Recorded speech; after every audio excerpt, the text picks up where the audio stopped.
PM Modi के बिहार वाले हनुमान यानी चिराग पासवान इन दिनों खुद संकट में हैं। पार्टी में चचा और भतीजे के बीच चल रही वर्चस्व की जंग के बीच चचा को राष्ट्रीय अध्यक्ष चुन लिया गया है। पटना में सूरजभान सिंह के घर हुई बैठक में लोक जनशक्ति पार्टी ने पशुपति पारस को राष्ट्रीय अध्यक्ष चुन लिया। अब सवाल यह है कि भतीजा चिराग पासवान क्या करेगा।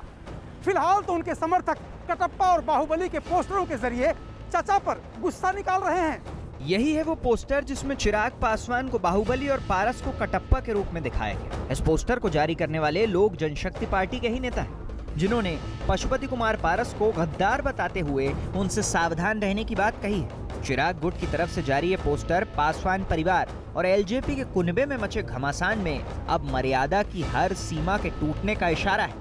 लेकिन इस पोस्टरबाजी से हटकर पटना में भतीजे का तख्ता पलट करने पर आमादा चाचा अपने अभियान में लगे रहे। मीडिया की भीड़ के बीच पशुपति कुमार पारस कार्यकारी अध्यक्ष सूरजभान के घर पहुंचे, जहां पार्टी के नए अध्यक्ष के चुनाव के लिए राष्ट्रीय कार्यसमिति की बैठक होनी थी। बताया गया कि दिल्ली में होने की वजह से एलजेपी सांसद और चिराग के भाई प्रिंस राज इस बैठक में नहीं पहुंच पाए।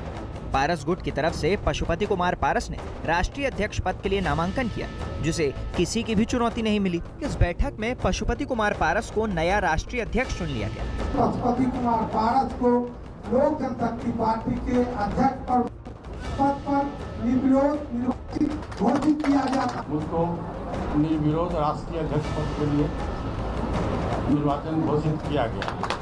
प्रजातंत्र से पार्टी चलती है, प्रजातंत्र से देश चलता है, प्रजातंत्र से संविधान चलता है। और चाचा और भतीजा की जब बात है, जब भतीजा तमाशा हो जाएगा तो चाचा क्या करेगा।